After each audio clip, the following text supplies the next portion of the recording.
Show's going. Audio's going. Okay, here we go. It begins in 3, 2, 1. Flannel boards provide action, a second good reason for their use. Action arouses interest. It also compels attention. Here now, none of that. This is the time to be gay. The morning stream, the morning stream, the morning stream, the morning stream, the morning stream, the morning stream, the morning stream. The Morning Stream with Scott and Brian and a caveman. The morning stream, the morning stream, the morning stream. Hello, everybody. Welcome to the Morning Stream. It is Wednesday, December 8th, 2021. I'm Scott Johnson. That's Brian Ibbett. Hi, Brian. Hi, Scott. You sound so sick. I know we're going to get to that. Hey, is the caveman, I've been wondering about this. Is the caveman Brian Dunaway or Tom Merritt or Randy Deluxe on today's show? Which one of them is the caveman? Schleicher is the caveman. So we screwed up. Okay. Yeah, I screwed up because he's not on today. So I effed that up. Yeah. Okay. All right. As the Urban Dictionary would say, I shit the sheets. That's what they would say. Yes, you shit the sheets. Yeah. Let's talk about how you're feeling, man, because people can probably tell in your voice that you are not up to, as I would put it, 100%. No. In fact, it keeps kind of yo-yoing. And so here's the deal. I got this horrendous mega cold, super cold, some people are calling it. It's going around. It's a thing. It's a known thing. Are we no longer blaming Van, by the way? Oh, no, we blame him completely. He is absolutely patient zero. He brought this on. This scourge was brought on by a 2-year-old. And it was still worth it because I'd rather spend time with him than do anything else in this whole world. But, man, It's real. At some point, it will feel less worth it, though, probably. Yeah. This is his reaction when I blamed him. What the All right, anyway, so... Yeah. So he gave it to us. So for whatever reason, Carter hasn't gotten it, and Kim has a slight sore throat, but nothing serious. Anyway, as a result of this 2 weeks ago today is when it started. So that's what? Jeez. 12 days? Or no, it's 2 weeks ago today would be 14 days. 14 days. And it's been like roller coastery. Like at first it was real bad, and then it got better, and then it got worse again, and then it got better. And then lately, horrendously bad. Like just keeping me up all night, like horrible congestion, can't breathe, hurts like a mother, feels like my face is going to fall off. It hurts so bad. So it's just been real stupid. And I finally said, all right, fine, I'll call my doctor, see what they want me to do. I call her, I go, Dr. Vaudry, that's her name. Hey, what's up? I got this thing, and I'd really like to do something for it. And she says, well, here's what you have to do. We can't just prescribe because I think it's a sinus infection, honestly, because it's just, it's all pain up in this corner of my head and my ear and everything.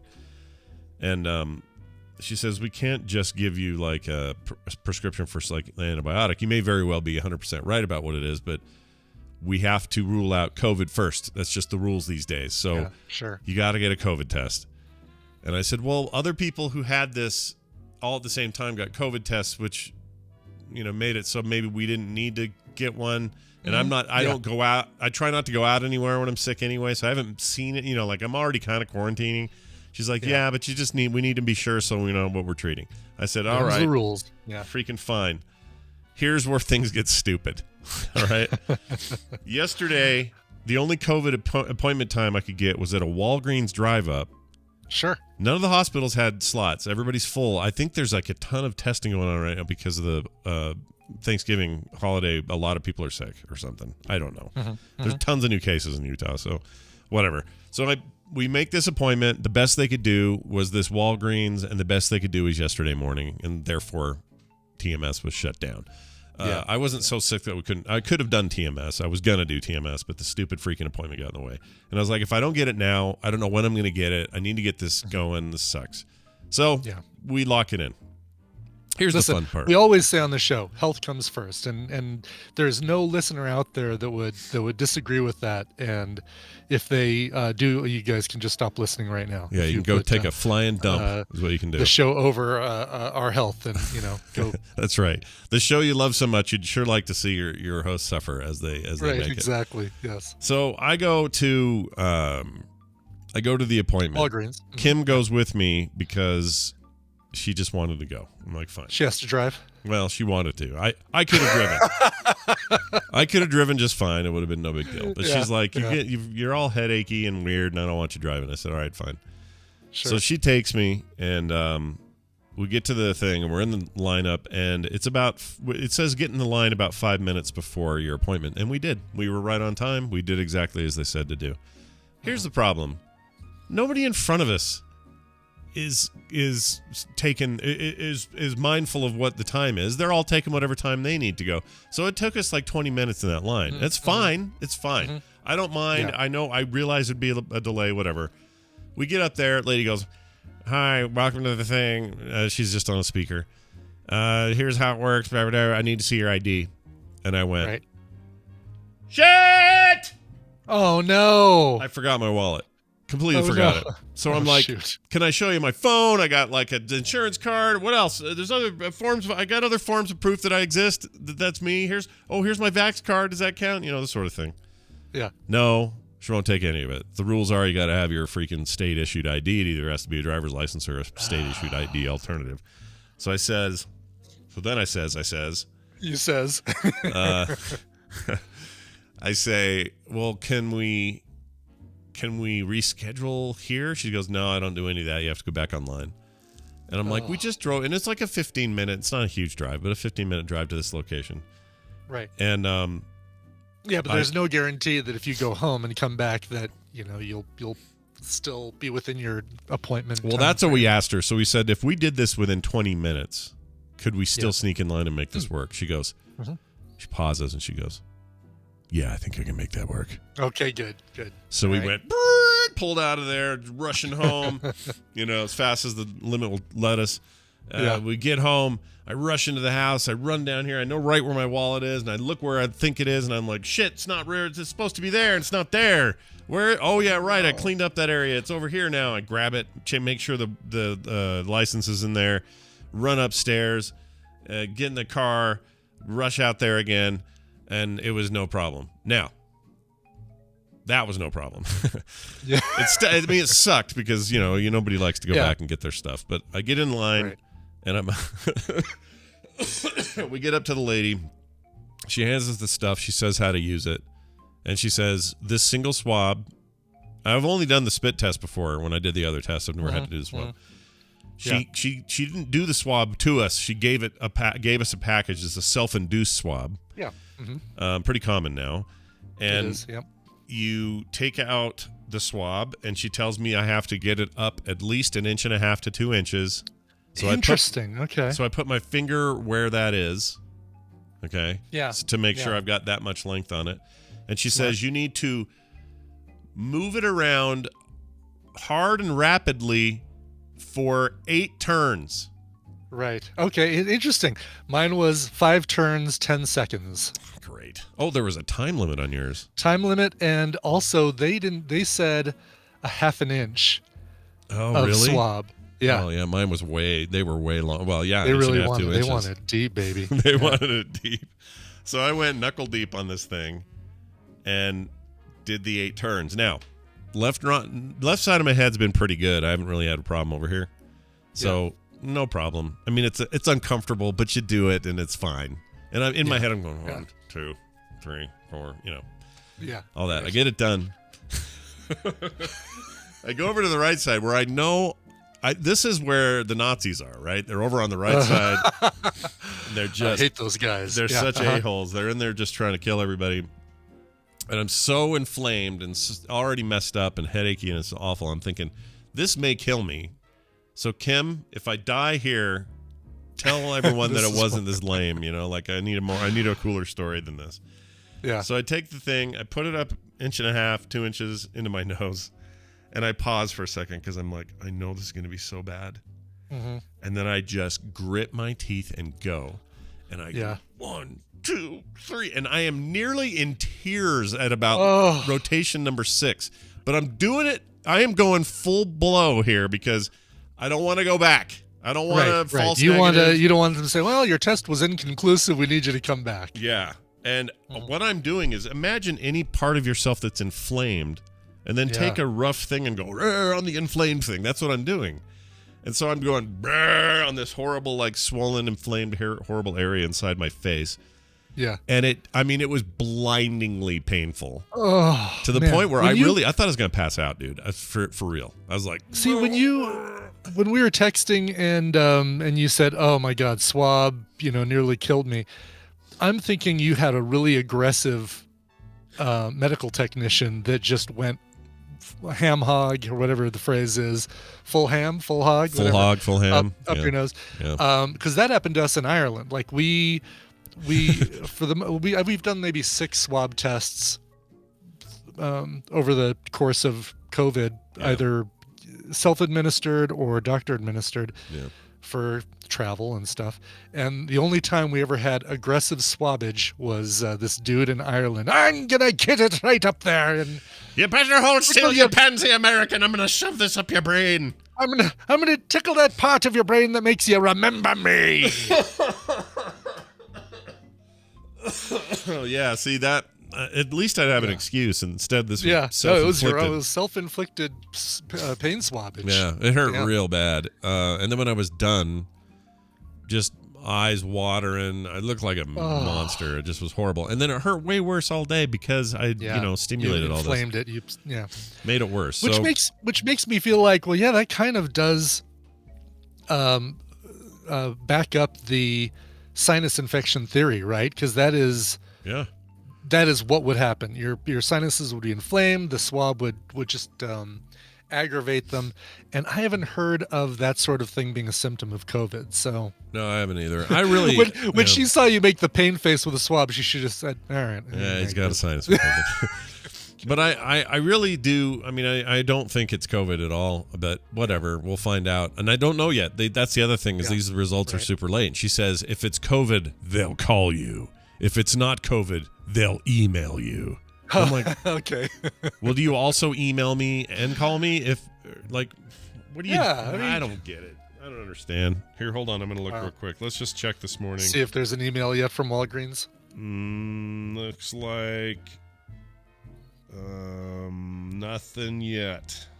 Tina and I went on the same day and had COVID tests right before the Ireland trip. We went the same day, which was 3 days before the trip because it needed to be a 72-hour result. Right. I got my results within a day. She did not get hers until we were in the air on the way to Heathrow. So when we didn't have her results the day before, we're like, oh, crap, we got to go to an urgent care and get like an Insta test done. Oh, yeah, right. Yeah. And it's a good thing we did because she wouldn't have been able to get on the plane. She didn't have a proof of a negative test until we did the Insta test. They're hardcore about that stuff, man.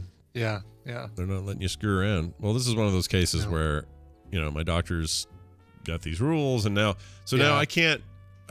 My biggest complaint in all this is, I know this is self-diagnosis, but I know I haven't had a sinus infection for about 15 years. It's been a long time. Yeah.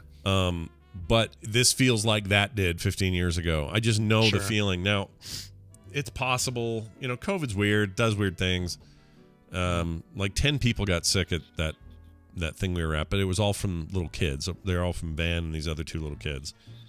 And nobody, I don't know. I don't know what everyone else's results were. But the point is, like, I'm almost 100% certain, but I'm no doctor. I don't even play one on TV. I'm just a dude what makes podcasts and art, and so all I'm gonna do is gonna wait for this, and then when I get it back, and if it comes back negative, I'm gonna be a little irritated, and I'm gonna say, you could have just gotten me a Z-Pack or some kind of freaking low grade antibiotic, and I'd be halfway over with this by now. Like, that's the problem, is this will probably dissipate on its own, but if I get some antibiotics, it'll go quick. I would like to go quick. Yeah. Speed is of the essence. Damn it. I hope so, man. Sucks watching you go through this. Blows goats. What a horrible 30 days, dude. 2 weeks ago, catch this. Week before that, back goes out for freaking a week. Right. Oh my God. Yeah. No, forgot about you went back to back. I did go back to back, and the one difference was, or the one stinker of the whole thing was, I laid next to Van while he took a nap, and he coughed in my face. So there you have it. What the F? All right. Hey, happy birthdays to a couple of folks in our tadpool. BioCow, who is a tech genius as well as a really cool dude, is having a birthday today. And Shoujo Beats having her actual birthday today. Yes. Not the fake birthday that I wished her on Monday, but the actual birthday, the real still birthday. Nice. So we're going to play this for them. Yeah. Happy birthday to you! And a happy new year. Yeah, there you go. Our brand new birthday track. You're the first. Well, you're not technically the first, but you're pretty close to the first non-beta run of the file. Right. So, yes, exactly. I mean, technically she was. Shoujo did get it Monday, even though it was the incorrect usage of it. So yeah. And it was kind of beta then. I went and tightened it up and increased the volume a little bit. So this is full 1.0 release, guys, and you're our first folks to get it. So congratulations. And all of that on Halo campaign day. Halo Infinite campaign comes out today. What a glorious time to be alive, to be a gamer, to be sick of Final Fantasy queues and have something else to do. That'll be in your Game Pass. It's part of Game Pass. Without Game Pass, you can get it too, but it's normal video game prices. And I'm excited. I haven't played it yet, but downloaded, ready to go. It's just today. Today's the release. So, and reviews are real good. Oh, good. Yeah, real good. Very excited. All right, Brian. Why don't we didn't get to, we wouldn't have had one yesterday anyway. So for Dunaway, this is just like you never left.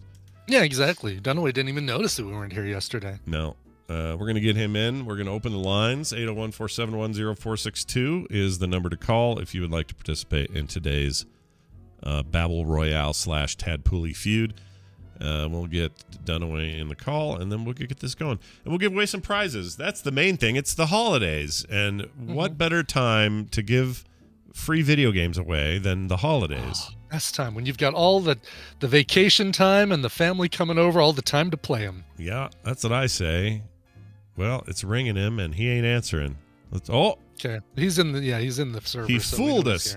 He fooled us. You fool. He is actually here. It's Brian Dunaway, everybody. Welcome him to the show. Hi, Brian. Fly, you fools. Yeah, there you go.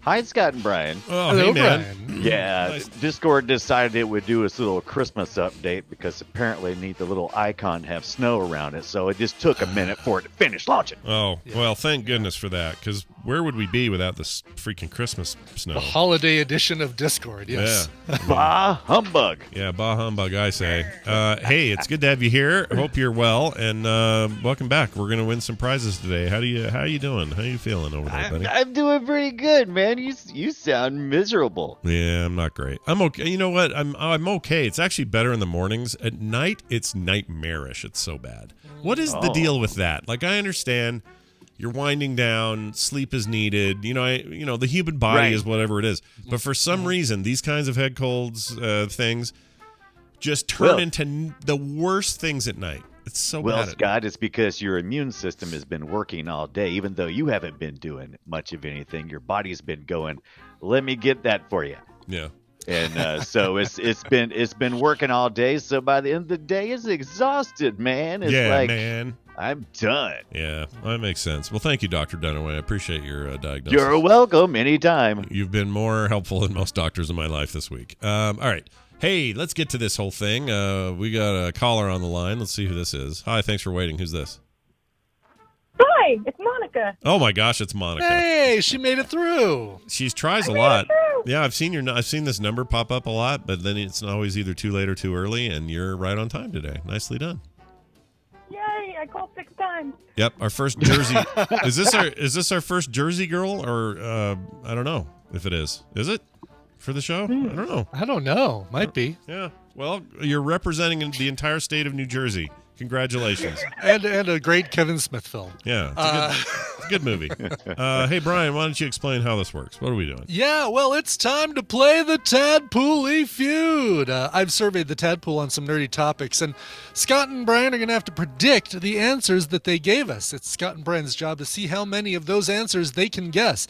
Now, Wicked Kitten, your job is more important than ever, because for a change, you're playing the game instead of helping other people play the game, which is great. And you're either going to be working working with Scott or Brian, depending on who starts the game. And if your team wins, you get a prize package that includes Whispers of a Machine, Whispers, and Them's Fightin' Herds. Oh, that sounds like some kind of I don't know that cow one. thing. Some sort of cows or some sort of herded Yeah, animal. I think so. Yeah, Them's Fightin' Herds. So those are your prizes. But let's give you guys a topic. For this one, we had, I love telling you the numbers, we had 578 people who responded. 17 of them passed, and 21 people hated the topic. So Oh, We're gonna have a- nice! we're gonna have a Wow, a ma- topic hater. Some sort of Topic mass haters. funeral for all the people that passed, or we can do them individual funerals, or just a mass funeral. oh, Yes. okay, let's Yeah. do it You're all the at one once. to Yeah. me. That's See convenient. them all pass. Sure. Yes. All right. Put your hands on your buzzards, and I steer into it now. By the way, I hope you know that. No, we I love it. figured you're. Yeah. I was so tired of accidentally saying. I'm just on purpose saying it. All right. Put your hands on your buzzards. Name your favorite Seinfeld episode. Oh, damn it! Oh, crap. Dunaway. Does it have to be the actual name? I'm going Soup No. Nazi. That's You mine. can- okay, I was gonna say you can describe it if you Right. don't know the actual title. Show me, that one actually does happen to be called the Soup Nazi. Show me the Soup Nazi. Damn it! Number one answer on the board. All right. Well, I mean that means you guys automatically have control. So congratulations, you and Monica, are gonna be playing together. Yeah, well done. There are 9 answers Oh, left on the God. board. Let's see how many of them you can get. Monica, how is your Seinfeld knowledge? I've never watched the show. Excellent. Perfect. All right. Well, You're I've got Are you kidding me? I've got I could many. have done Hot Pockets in my sleep, Rednecks. I'm just letting you know. Hey, Monica, I think I got you covered. I I think don't I'm know. gonna. Scott, Okay, you've seen so the show like 35 times. By the way, and I'll let you know right away, unlike the Hot Pockets where I took answers like lava and I hate Hot Pockets or I'm foreign, what's a Hot Pocket? I did not include all the people who say, well, the 21 people who responded with various forms of, I hate Seinfeld. oh, that's true. Oh, who cares? If you Also, don't have a what's favorite, wrong that's with fine. them? Just pass. Exactly. What's wrong with them? It's passed. I Although, get it. What's Seinfeld's great, not for everybody. It's for what's me. great is for people who've Wait. never seen it and maybe do want to see an episode or two, today's feud category will actually give you some of the most popular Oh, episodes. Oh, okay. all right. Okay. So among the tadpole. It's like a I'm little going to primer. defend those people only in the fact that they hate it. That's fine. You're allowed to hate things. Totally. I live with a Seinfeld hater, and it's because Seinfeld is a very mean-spirited show, right? It is. That's where the It comedy absolutely is at. Yeah, Yes. sure, And if you can't deal with that kind of comedy, then you're not going to enjoy Seinfeld. sure, Right. sure. All right.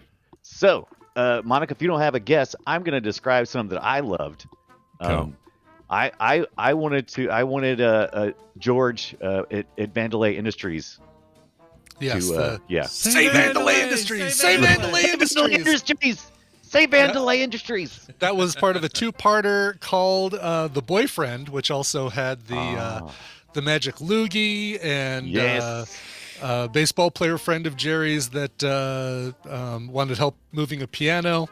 Show me Keith Hernandez, by the way, was the baseball friend. Thank you. I couldn't remember them. I couldn't remember who it was. Yeah. Show me The Boyfriend.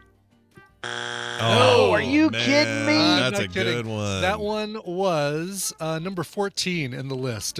People said it, but not enough people to make it Oh, move. that's fine. Okay. Well, then I think we're in trouble because Scott is a Seinfeld fiend, and I think he's gonna know. It's a sign fiend. You might be in He's a trouble. sign fiend. I think he's gonna give us a few. We've seen Okay. a lot. All right, let's go with. That might help him and hurt him. Who knows? Yeah, you don't know. How about the contest? That's probably got to be The in the top contest. 5. Yeah. There you Yeah, go. the I'm infamous out. one about the masturbation contest where they see how long they can go without. I'm out, Jerry. Show me the contest. Yeah, Number 2. All right. Oh, after good that, I would job. say the Lost in the parking lot one. I can't remember the name of it, but the mall parking lot one. Sure. Show me that's a that's classic. one That's called like the parking season 1. garage. Yeah, it's Yep. early. And that was actually the first episode I ever saw, which is funny because it's the only one, well, not the only one, but one of the few that don't feature Jerry's apartment in there at all. Oh, yeah. Show me the parking garage. Nice. There you go. Oh, Okay. Now I'm sorry, Monica. Don't be sorry. Don't be sorry. We're gonna win that. We're gonna. You I may knew still a lot win of this. these, but it's too late. These are top 3 no pointers. Exactly. You're getting piddly points because these are all the easy answers. Yeah, I think you're gonna be fine. All right. Yes. Next up, let's go with. The Chinese restaurant. No, Sure. Cartwright. Stop taking all my good ones. Show me the Chinese restaurant. Well done. You're just knocking them right down the list. 2, 3, and 4. That was the episode. I'll just say this as a lifelong fan of the show. That's the episode where the show figured out what and who it was. Yeah, That's the one. Everything For prior sure. to that was testing, fiddling around, not really sure. The pilot was a little rough. Everything was just like, we don't know. That episode set it in stone, and from there on, that was Seinfeld. Anyway. For sure. Yeah. The Soup Nazi and the Chinese restaurant were the 2 episodes that I've shown Tristan because he was born too late to appreciate it when it was on first run. And Chinese restaurant, so much of that episode hangs on there not being cell phones in the world. And huge a parts of payphone on it. the wall. Yep. Yeah. Yeah, it would not work as well today, for sure. Or open table for that matter. Like all of those things would make that episode 30 seconds long. So far I've gone 1, 2, 3, and 4 here. Hey, No, you really went good, 2, 3. yeah. You went 2, 3, and 4. Oh, 2, 3, and 4. You're right, because Brian got the top one. All right.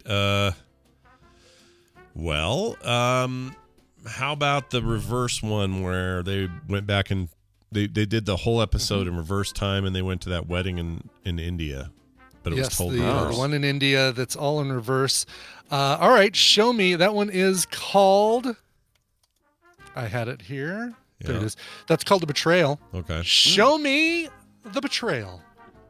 Oh man! Now, Only see? one person said The Betrayal, and I think that's a love it or hate it episode. I think the Memento style delivery of that episode is admirable, but I think a lot of people hate that episode because it tried to break the mold so much. I don't mind it because there's some really funny George shit in that movie. There or in is, that and there's episode. great payoffs in having the jokes told in that reverse method. Yeah, and he refused to poo in India. There was just no way he was going to poo. That's right. No wonder you liked it. Oh, Yeah, that's no great. wonder I love that one. Don't want to Yes. poo on a trip. All right. Well, now it's All you right. and Monica again. Dunaway and Yeah. Monica, yeah. Monica, do you I have have anything 3 off the top of your head? Or I have one if not. The only thing I can say is I know 3 quotes from Seinfeld from never watching it, and Oh, I okay. can tell you those quotes. That's about all I can do for you. We'll give him the quotes. Let's hear it. Just give one quote now. If Give you're one gonna give quote. quotes. Yeah, don't help Just Scott. give one. Yeah. Don't give Scott freebies. All right. These pretzels are making me thirsty. No. No idea what it means. That's great. My I brother. know. I can't remember what episode that is, but I'm gonna go. Since I can't remember that one, I'm gonna go with the puffy shirt Oh, episode. that's a I feel like good that's one. gonna be middle of the area, mate. Please Yeah. come on. I got All right. plenty more, but I Yeah. feel like that love one's got the one. best chance. I don't want to be a wanna pirate. be a Also pirate. features the low talker. Yeah. Show me the puffy shirt. Oh, Yeah, God. number 7. Thank God. Sorry, chat. There you go. We're, number 7. now we've got ourselves a game here. A little Yeah. close, Right, close yes. match. Yeah. Yes. Now we're working with it. Yes. Oh, see, these kind of scare me. Some of the because there's so many Sure. that I love, and I'm just afraid that are not gonna fall within the range there. How about the? You had a 9-year run on that show, so My favorite episode though is when George comes out of the pool and he talks about the Yes! shrinkage. We're too cold. That's the other quote. I was in the pool. No. That was your other quote. So All right, good. that's just gotta be a good one, right? Come on, people. It's the shrinkage episode. Sure. Yeah, that's called the Hamptons. That's the one where the gang goes up to the Hamptons, and it features a topless woman, doesn't it? Yes, and yes. you can It see does. her toplessness if you watch the Netflix. The new re-edit. Netflix versions Yeah. with the widescreen. Yes, exactly. Show me the Hamptons. Oh, Number man. 11. Number Dang 11. it. Yeah, I know. I was worried about that. It took a chance. All right. Oh, Yeah. All right. I like this now. I should have went with the other one. There's so many. There are There so are. many. Yeah. It's really hard. All right. Oh, geez. Let's go with. Roman Pa calling Scott out for being in the chat room talking. Nice. Oh, yeah. What am I doing? Nice. Hold on. I'll Get out close of that. there. I don't see them. All right. They're Take gone your now. NyQuil addled brain and get out of the chat room. Yeah, I don't know why I was losing it there. All right. Let's go with. What's the one where he says moops? Dang it! That's another one of my favorites. Now that's my personal sorry, favorite. The card says moops. Okay, yep. Sorry, it says your- moops. Is Yep, the kid the in card the says bubble moops. and It's the bubble, his- yeah, it's the Bubble Boy episode. Yeah, the episode is titled The Bubble Boy. Okay. Yeah. All right, show me the card says moops. Oh, come on! Bubble Boy was number 18. See, I was in our worried about list. that because that's one of my favorites, but I never see anybody talk about it except for us. All right, well, What about? what's that? Go ahead. I was gonna Okay, say, but- like, isn't there one where we like discover Elaine's dancing or something? Oh, that is such a great meme. That is like the best meme. Uh-huh. How about before we do that one? How about I've really got one that I really feel is Sure. topical, and I want it to be there. But I mean, there's a whole culture behind the Festivus, Oh, shit! Movement. yes. and so Yeah. I just feel like that's got to be That's there. gotta be it. Yeah, the that episode is called The Strike, Mm. which you never would guess. And they go to a Hanukkah party. Lane uses a fake number to avoid a date. And then George's dad and George get into Festivus Yes. for the rest of us. And it's called The Strike. Show me The Strike. Yeah. Oh, thank God. Number 5. Yes. Oh, I thought I was going to get a strike on that one. Yeah. Oh, I see what you did. Yeah. All right. Yeah. Well, you Oh, got room yeah, to nice, breathe yeah. there. You got. Whoa. You only have one. Both of us only have one strike left. So. You only have one more you guys strike only left. you can only each make one more mistake right now. Brian, you do have more points. Scott will get a chance to after you, but Oh, 4 Monica. answers left on the board. Right. There's a couple of them I got, but I'm just afraid they're going to not be in the tops because the things that I like are not necessarily. Yeah. Look, Yeah. they're real and they're fantastic. Yes. Teri Hatcher. Teri Hatcher. That's right. Okay. Boy, you know more Teri about this Hatcher. than you let on there. Teri Hatcher, Monica. by the way, celebrating her 57th birthday today. Happy birthday, Teri Hatcher. Are they They're still real? And they're spectacular. Are they still? I think though? they're still real. Okay. Yeah. All right. That episode, by the way, is called The Implant. Yeah. Lane Oh. goes to Hilarious. the gym to find out if they are real, in fact. Yeah. Show me the implant. Oh, man. I know. That Dang it. one, number 19. Wow. Did not make the top 10. Should probably be higher. This should be higher. 4 answers still left on the board. All right. I really like the massage lady. It's what's her name from that's a Best in good one. Show, and she's Stifler's mom. Can't remember her name. That's good. Yeah. Uh, Jennifer Coolidge. Yeah, Jennifer Coolidge. It's an amazing episode that's just like all over the place, and I think that would be on my list. But now I don't know if anyone else would. But yeah, I like that one. Okay, all right. That one is called The Note. Jerry, George, and Lynn get free massage therapy, and after a session with his masseuse, George questions his sexuality. Wait, I think that's a different episode. Hold on. Oh, really? Yeah, the one I'm Okay. thinking of is the one where Jerry's dating Jennifer Coolidge. That's her name, right? Yeah. Yeah, Jennifer Coolidge. And she's got the table, and she brings it upstairs, and Jerry's trying to make her give him a massage. Oh, And she doesn't okay, want to yeah, do yeah, it. yeah. Just All right, so I different don't one. either steal or either this way I don't take a bad answer or possibly Yes.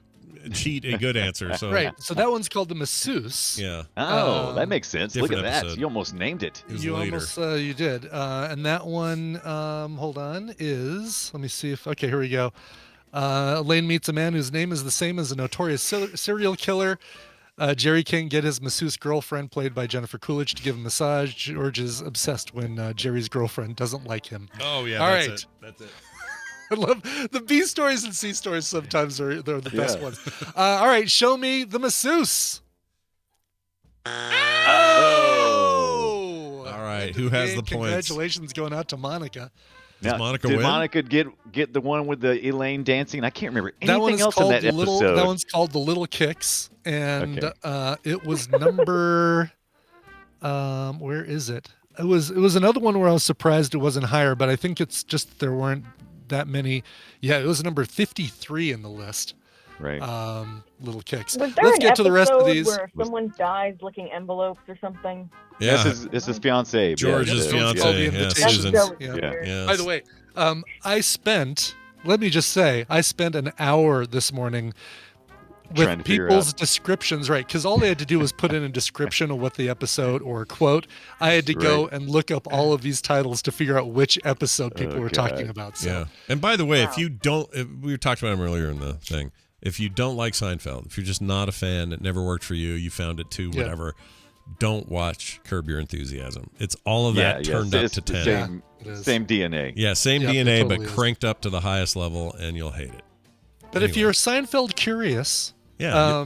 these first 10 episodes are great ones to start with, for sure. All right, let's get to these last ones. Number 6, show me number 6.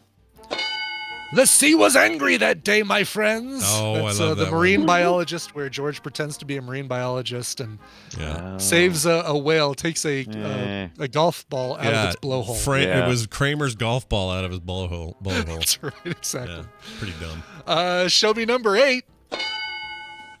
Chicken roaster. roaster. I was gonna Kenny say the chicken Rogers, roaster. Chicken roasters. It's a great one. Yes.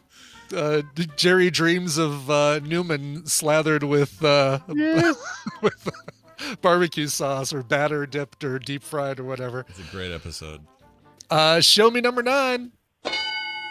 The Frogger. Frogger! I almost said the Frogger. I didn't think anyone liked that. This is like such It's a a moment. great one. It's a great. It is a great one, and it's got one of the best sight gags of any Seinfeld episode with George crossing the street with his Frogger machine. Yeah, it's really good. It's Plus, just a minute of it. It's Yes. Peter Stormare's in that, and that's extra points for me. He's great.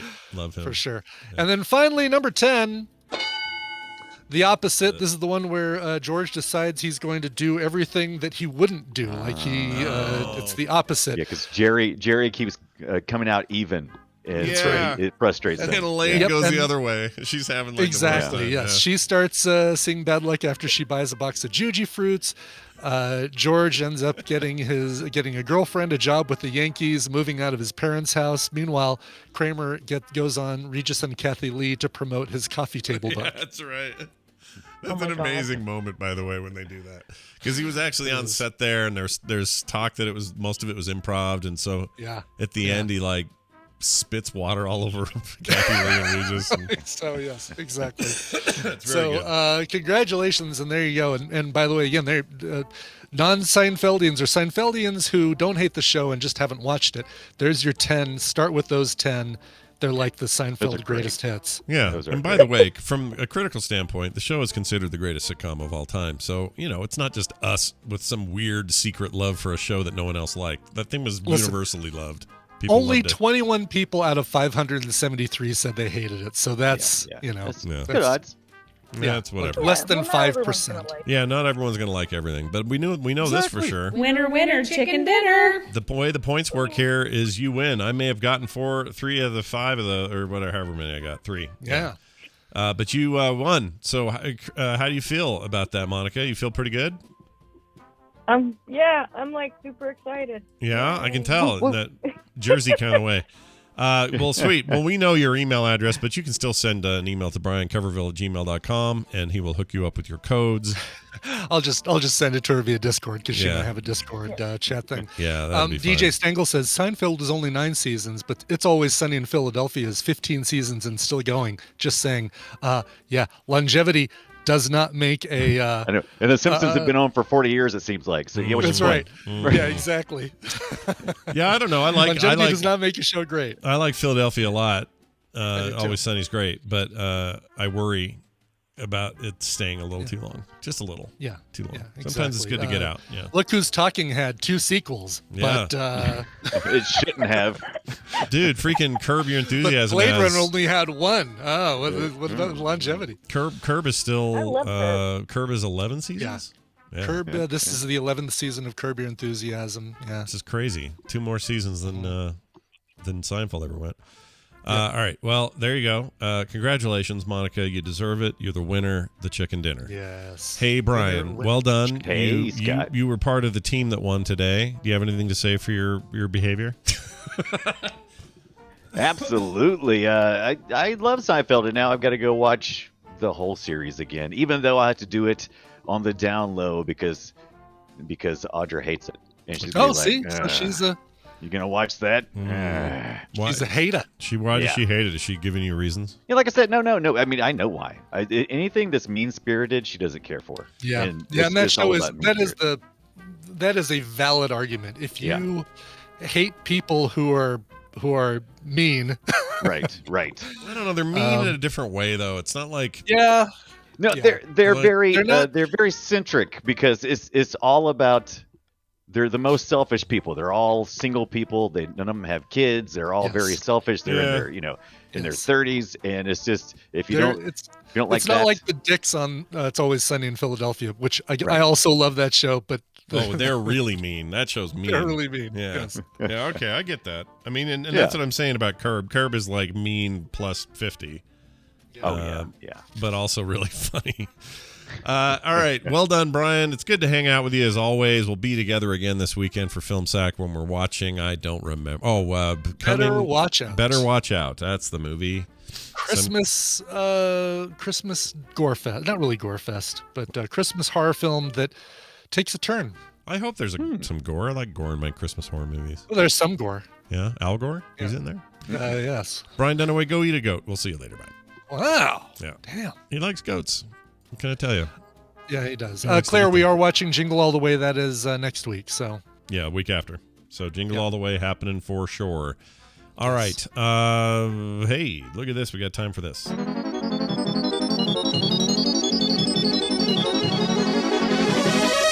Why, it's the news, and it's brought to you by Chris Renshaw, who tells bad jokes about board games and what's new in the hobby on his podcast show, Boards and Swords. Check it out by visiting boardsandswords.com. Spell out the end because the internet still doesn't like the ampersand character. No, it does not. Doesn't work on your URLs.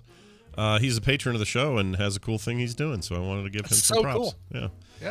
Yeah. U.S. Customs officials are in the news. They do all sorts of seizing. You know, they seize things and stuff. They're Caesars. They're Caesars for sure. They're little Caesars. Dirty little Caesars. They've seized nearly 4,000 bongs at the D.C. airport. That's pretty gnarly. It's a lot of bongs, Brian. Many bongs. DC, not out of Colorado. Wow. No, in fact, well, I have Colorado stories today, but this one oddly was not one. U.S. Customs and Border Protection officials seized a shipment of almost 4,000 bongs at Washington Dulles Airport.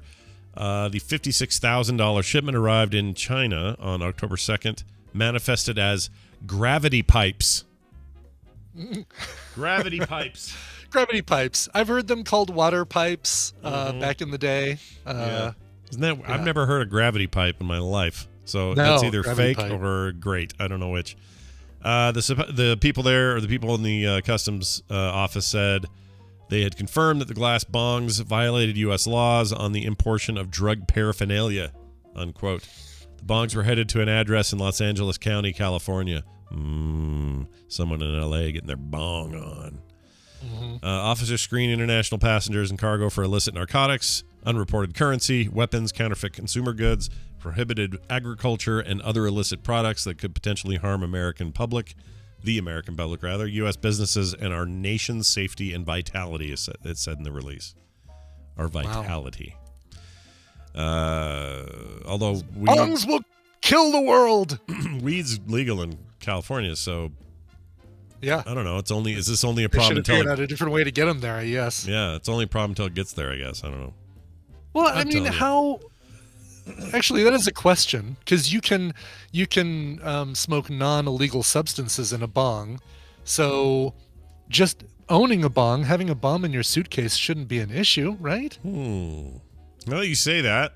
Yeah, why is that I mean, I guess if it came in a giant lump sum, they make it a different decision than if it was just a lady with a bong in her bag. Yeah. Bong bag? Oh, importation. Okay, so it's the importation of drug paraphernalia. It's interesting. Okay. Okay. Well, all right. I could see that. Bing bong. Bing bong. Anyway, let's see. There was also, while inspecting the couple's carry-on bag, which was part of this deal, officers discovered an envelope concealed behind the carry-on bag zipper liner. Officers verified the couple's combination or combined currency of $23,641.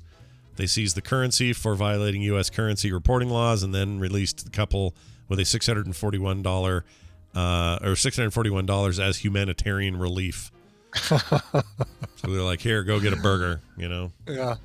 Hey, you can get a decent burger with $641. Oh, hell yeah. It's a lot less than the $23,641 they started with. Hell yeah. Whoops. I'm going to jump to this weird story about Colorado, all right? Okay, all right. Colorado connection, everybody. We got a story about Colorado where Brian lives. Colorado connection. Here it is. Colorado leads, I don't know if you're going to be happy about this. Colorado leads the nation in dog poo complaints. Yeah. Yeah. I'm not, listen, what states aren't complaining about dog poo? Right. What state is perfectly happy with dog poo? It seems like all of them should be upset about dog poo. Yeah. Shouldn't just be Colorado, but they're leading the nation in complaints. complaints. Outlawed, only outlaws will dog poo. There you go. Say that 5 times fast. Colorado ranks as in the nation as the most dog poo complaints, according to a recent study. The study by Protect My Paws, PAWS. A company that helps consumers find pet insurance analyzed tweets with a number of poop-related keywords. For example, dog poo and stepped in poo to reveal the dog poop capital of America. Colorado leads the nation with 15.4 tweets annually per 100,000 population. Doesn't seem like that much. No, it's not a lot. So we have about 6 million people here. So 100,000 is 1/60th. So 60 times 15 tweets. Like, all right, sure. That's a little nuts. By the way, the next, the state with the least amount is Delaware at 1.5. Oh, yeah. Well, Delaware. Yeah. Seattle came in second. Delaware loves dog poo, I hear. Oh, they love it. They just eat it. They love it. Can't get enough of it. Let's see here. Seattle came in second. Weird. Oh, do we have there is a list of the states? Where does Utah? That's what I'm trying to find out. Oh, this is in the Denver Post. Yeah, it was. A local rag. Yes. I guess it goes without saying to say that I've been to the Denver Post. Yeah, I feel like that seems for sure. Let's see. No, it doesn't say. Oh no, here we go. Dog poopiest in the country. You're not a subscriber, so you can't read this article. Utah, 3.9 in Utah. Okay, so what number does that put you at? Does it say? It puts us at. It doesn't say. What I think is funny about that is that I may be included in this study. I think I did a dog poop complaint in one of these. I'm sure I have no doubt that you have used dog poo in a tweet. Yeah. At least, yeah. Seems about right. Yeah. Other people like Iowa, Wisconsin, Connecticut, they're all in the 3s. Kentucky, we're all about the same poopy. Wonderful. All right, we're going to take a break. When we come back, Tom Merritt will be here for a little tech time. After that, a fun discussion of recommendals with Randy. So stick around. Brian's going to play a song, though, before we get there. So what do you got for us? I totally am. And this is some fun. I've used the term before, like shoegazy pop. This is very shoegazy pop. There's a little bit of a Churches kind of feel to this, although Churches fans will say, well, okay, yeah, in initial sound, maybe Churches, but maybe not. This is the title track from the band Magdalena Bay. That's a lot different. The band than is Mercurial. Magdalena Bay. Mercurial World is the song and the brand new album that's out via Luminel Recordings. These guys are an LA duo, and God, this is such a fun song, fun sound to it. Here is Mercurial World by Magdalena Bay. Felt, flannel, and sandpaper cut into strips can be fastened on the back of your cutout pictures with rubber cement, vegetable glue, or other all-purpose glues. I'd been smoking pot for quite a while before I met Chuck. Chuck finally talked me into using heroin.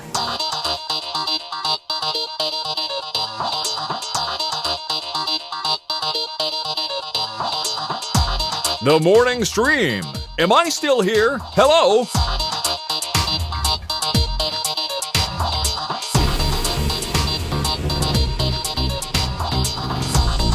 And we've made our triumphant return, and that song again was, please. That song again is Magdalena Bay and their new song Mercurial World, which is the title track of their brand new album. That sounds great. Also, AV Tech John found a Scott Johnson tweet from 2016 where you take somebody's thread and say, if you smear a little dog poo on it, then it's a comment thread. Oh, all right. So Well, that would have probably been counted, yeah? That would have counted. Yeah, that would in have the counted thing. because it has the words dog poo in Okay. it. So, all right. That makes but sense to me. 2016, it wouldn't have counted towards the current study. Right. That yeah. Right. Whatever previous study was going on, I'm in that one for sure. Exactly. All right. Check this out, y'all. With the computer, as with any tool, the concept and direction must come from the man. That man is Tom Merritt. He joins us today as he does each and every Wednesday from his palatial studios in Los Angeles, California.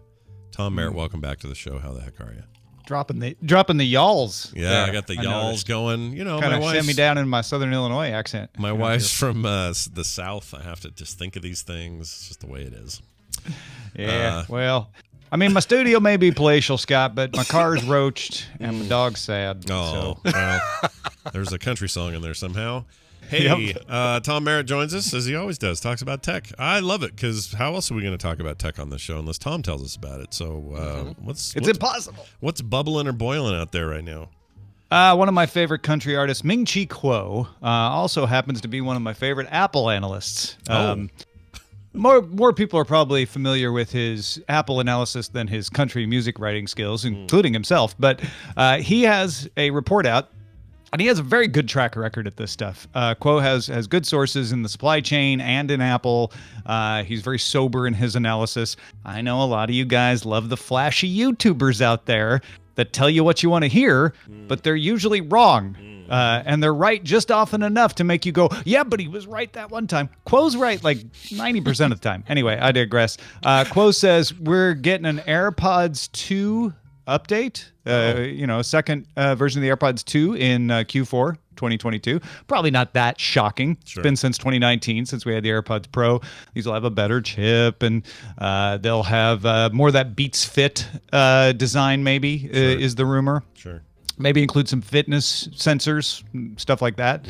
So that's kind of fun. But the big one is that we're getting the augmented reality, or rather mixed reality. These would be both augmented and virtual reality glasses that Apple's been working on for years, might finally come out in 2022. Now, he doesn't put a quarter on it, so we don't know when. But they are expected to be around 300 to 400 grams, which is just a little more than half what the Quest 2 is. Quest 2 is 500 grams. So these are light. These are lighter anyway. I don't know if I'd call them light still, but they're lighter. Yeah. My guess is they might have a gogglesy sort of, since they're going to be augmented reality too. They might sort of look like a ski headset or something like that. Sure. Anyway, they're apparently already working on the follow-up device, according to Quo, to come in 2024. But the mixed reality headset race will heat up if Apple gets into it, just like any other product category. Right? Yeah, seems likely to me. I'm really curious about what that thing would look like after all this time, because we've been hearing about them working on that since 2010 or something. Like forever ago, they were like, there's rumors of a secret VR AR thing going on at Apple, and then nothing, and then suddenly this, like you said, reputable reporter saying, "I might get a SAM next year." I think we're finally. He's talked about them working on it. Conventional wisdom is they've got maybe 1,000 people working on this, and I think as an average consumer, we get caught up into like, well, just show it to me already. Yeah. And you think about the things you work on personally. Right. Do you show everyone every moment that you're working on them? Or do you wait until you're done and then go show the family and friends? Like, I finished it. Well, you wait till you're done. That's the same with Apple. Just because they're taking a while to do it means that they are waiting until they think it's right. And that's another thing Apple does is they don't ship right away. They have a goal they want to reach. And I'm going to guess, Scott, that goal includes design. Yeah. They want this to be something people look at and go, oh yeah, I want to wear that. It might even be the primary goal. Like the primary goal is to figure out how to marry the technology that we're seeing happen with Quest and other devices and get to a place where all of that makes sense in a thing you'd actually want to put on your head in more situations than people currently put a Quest on their head, as an example. Mm-hmm. I'm sure of that. Like that seems like the number one thing. I don't know what any of this means to, what this might say about an ecosystem. One of the things that's undeniable is Apple's got a gargantuan ecosystem with the App Store, and they could leverage that, I suppose, in AR and VR pretty quickly, but it's not like they've got a bunch of stuff in there now just waiting to get launched. You know what I mean? So it seems like there's some of that to consider. I don't know. I'm really curious about it though. I want to see what they're doing. I want the person who's been following this for 30 years in me wants to say, well, what Apple will do is dominate the device side, right? They'll put out the device, and then whatever platforms work best with the device, whether that's Meta or somebody else, will win based on how well it works with Apple's device. But the person who actually works on this every day says, shut up, old man. Apple is pivoting to services. Yeah. So the device is likely to be a way to get you into a service. Would Apple come up with its own metaverse-like platform for this? Could see Question that. mark? Could see that. I still say that no one company will. It needs to come from everywhere. Like the whole point of a metaverse is that everywhere is connecting. It cannot be that, well, we're all hey, it's the metaverse with walls around it that are called Google or Apple or anyone else. Like it has to be. If you don't make your VR game to support this platform, you're going to lose, kind of thing. Well, not just that, like true metaverse, like the way it's been talked about. We're talking about, let's just say, they'll give an example. I'm playing Halo with a friend. We're doing co-op. Mm-hmm. And in a true metaverse, Brian should be able to walk into into camera wearing his World of Warcraft gear. Yeah. Because that's the idea. It's crossover, it's connectivity. I see what you're saying. Everyone's everywhere, right? Yeah. So you get your brain out of just app or just program or just game and then pull way out. That means standards, and that means standards that everybody has to adhere to. Or build or I don't know. And there are plenty of examples in tech where there are standards. So I just think that's one where it's going to have to happen. But before that happens, there'll be a gold rush like we've never seen before, and it's going to be annoying as hell. That's my prediction. It's going to be really annoying because they're all going to be, we've got it. Yeah. Everyone's going to say they've got this metaverse when really they're forgetting the whole definition of metaverse. So we'll see. If Apple does this right, they'll be able to have a corner that you can pay Apple to get into, Apple land, the Apple metropolis in the metaverse. And if you have an Apple device, you've got a free pass or whatever, or an Apple One subscription. But it will interoperate, and you'll be able to walk out of it with your stuff, the way you can walk around in the world with an iPhone. It's not like they don't let you into the Samsung store if you've got an iPhone in your pocket. Right. Metaverse should work like that. Yeah. No, that's that's a great example. That's exactly what I'm trying to aim at here, is that sort of mentality needs to be part of this, or else what are we doing? What are we actually doing? Mm-hmm. If we're just creating, what was PlayStation 3 had that virtual kind of Second Life thing they had in there. What was that called? Oh, right. What was that called? I forgot all about that. Yeah. Home. Yeah, right? Was it PS Home or Home. PS? I think it was Home. Yeah. Home sounds right. Home. Yeah. That thing, was never ever going to be anything other than a PlayStation thing, and it Right. lived and died in the PS3 era, so it was never going to go anywhere else. But I walked into it exactly once and looked around and went like, "Yep, yep, Yeah, that's what it looks exactly. like." Yeah. So yeah, like that kind of stuff is like, those are interesting because they tickle the edge of what could be, or these ideas. Second Life, same thing. It's like, well, Yeah. you know, what could happen here? But until they're all happening interoperably, there's no real metaverse going on. You know, just like in the real life. If I walk in, like Tom says, walk into a Samsung store with an iPhone, no problem. Do that in the game. It doesn't disappear. No, it doesn't. Yeah. It doesn't like preclude you from coming in there. Just like get that it back Back to when the you walk Future out. photo. Yeah, yeah. We'll see. Basically, we're talking about the internet, but Right. bigger. And just like on the internet or in real life, there are places where only certain people can go in, right? Like you can't walk into someone else's house without their permission. You can't go into certain clubs unless you pay the fee to get in, and that'll happen in the metaverse. We're not saying we won't. You know, to play Halo, you might have to have your Halo character on instead of your Warcraft character, but there might be a lobby where everybody can mix and mingle with whatever character they happen to be inhabiting at the time. Yeah. People keep talking about the Oasis from the Ready Player One as being kind of an example of this, right? Where Exactly. Yeah. 100%, except even they were limited by their own IP ownership, you know?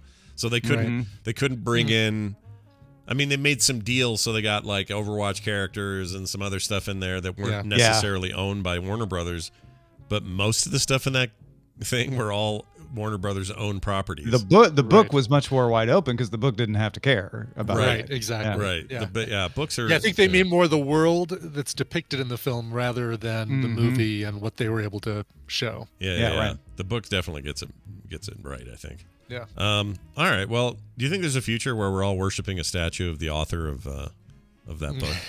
When we all think he's like, oh, the great progenitor of the metaverse. This was him with his book Ready Player One. Yeah, but there's also a statue of Neil Stephenson right next to him. Yeah, that's right. And it's like, the forefathers, the great predictors. Maybe William Gibson. We better put William Gibson. Gibson Put Gibson there, up there. Yeah. And the holy trinity of the metaverse. Yeah.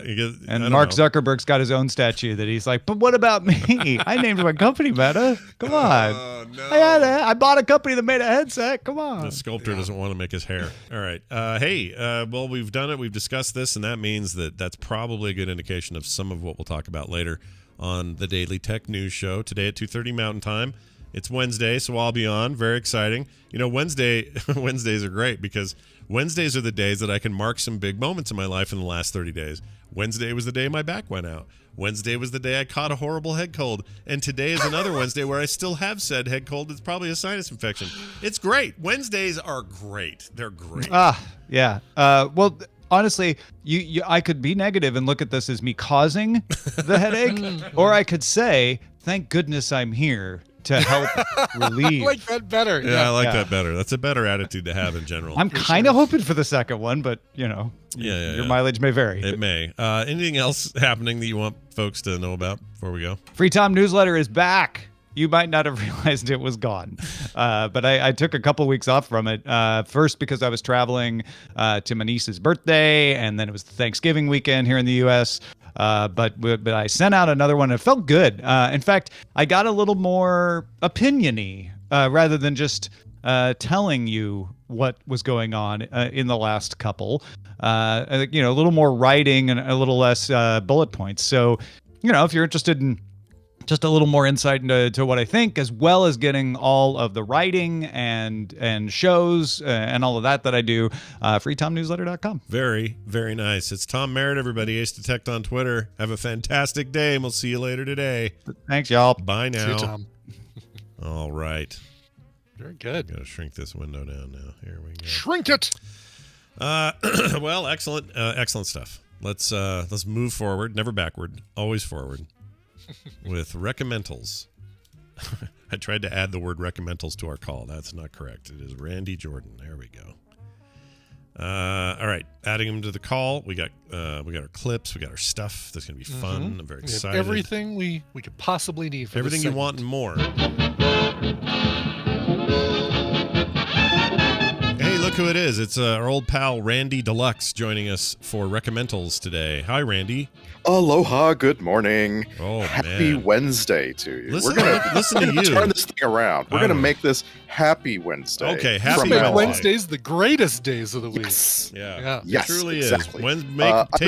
Yeah, go ahead. I've been doing a little research for you while you're recording this episode of the show. I pulled the top sitcoms of all time according to various authorities. Yeah. And I just want you to know, so Rolling Stone has The Simpsons at number 1 and Cheers at number 2. Okay. IndieWire has Cheers at number 1 and News Radio at number 2. That shocked me. Yeah, I mean, it's a great show, but... Stacker has Rick and Morty at number 1 and The Office at number 2. Okay. And then IMDb, which probably the most like democratic of these, has Friends at number 1 and The Office at number 2. So we got The Office in there a couple of times, Cheers in there a couple of times. Yeah. I went to some other like minor things, and I kept finding Rick and Morty over and over. And I'm like, this is a recent bias. It must be. Oh, it had to be, right? Yeah. For sure. Yeah.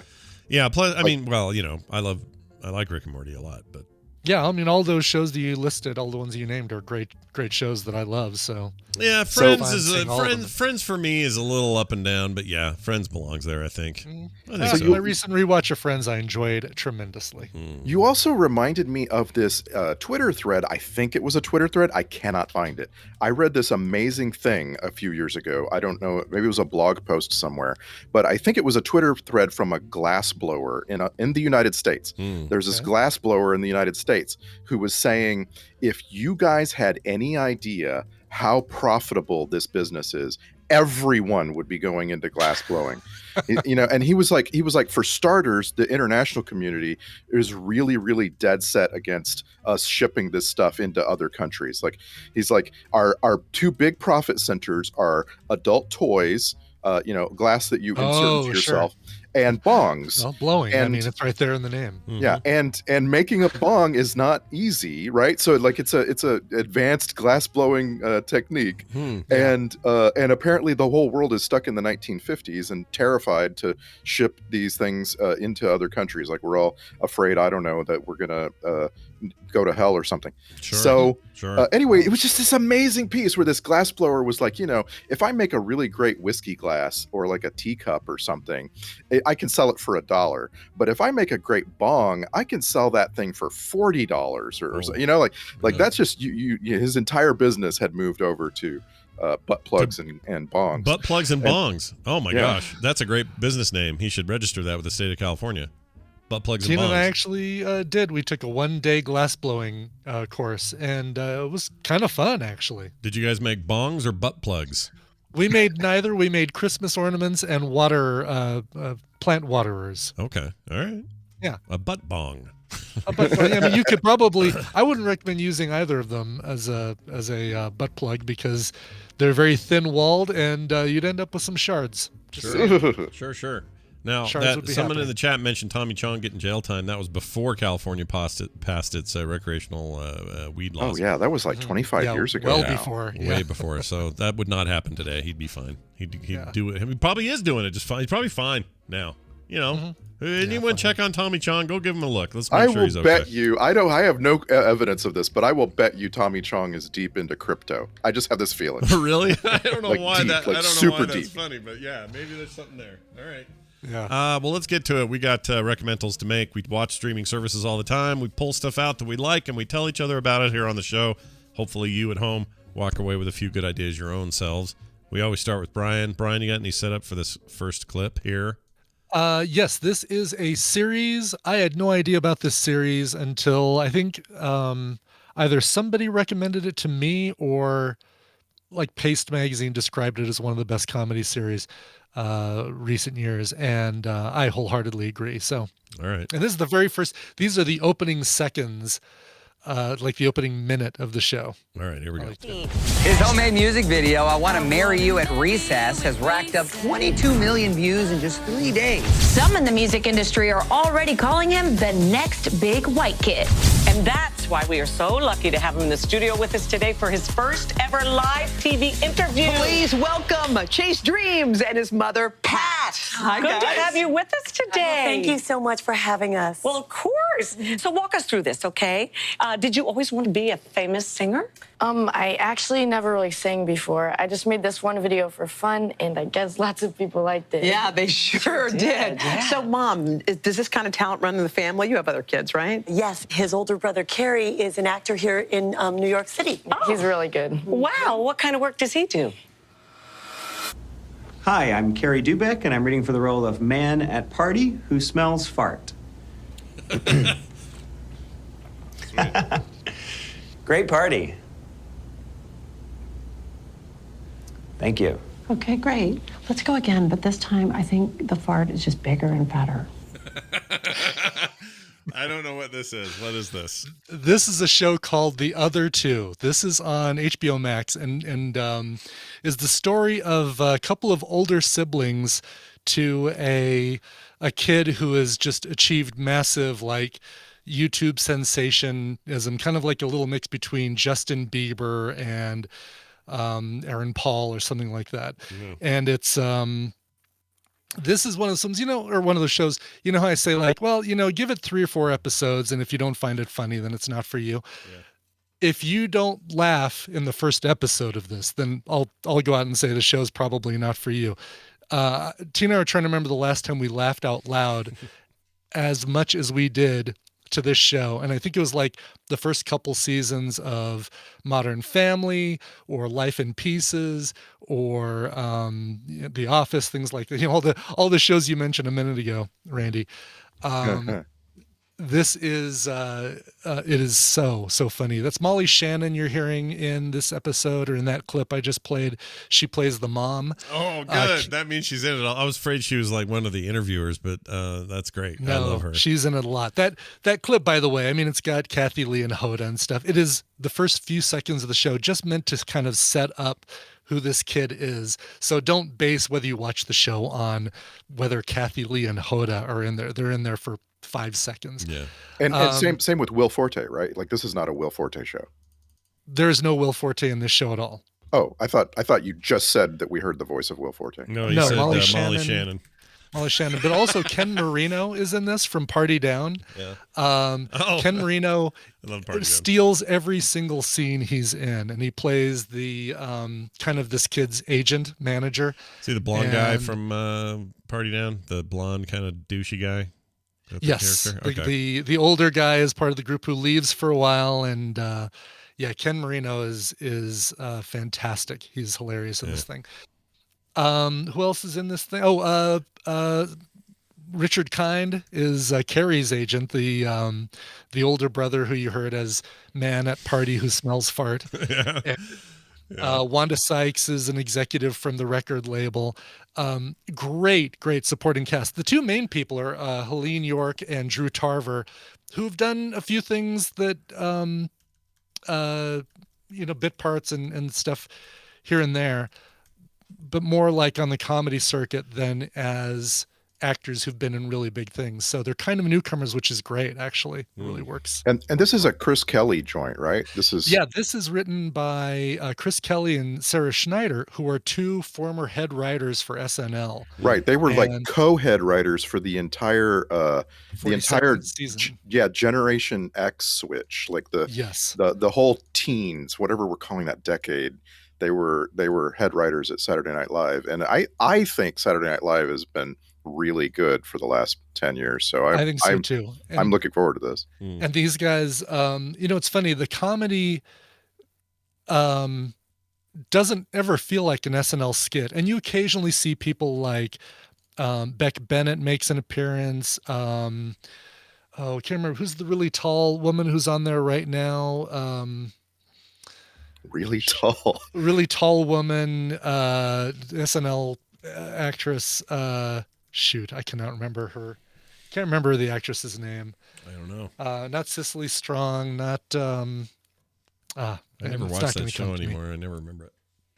Yeah. Anyway, so the occasional people still make an appearance from the SNL thing, but this never feels like a skit. It is easily one of the funniest things that I've seen in the past 10 years. on as far as a sitcom. Awesome. Really well done.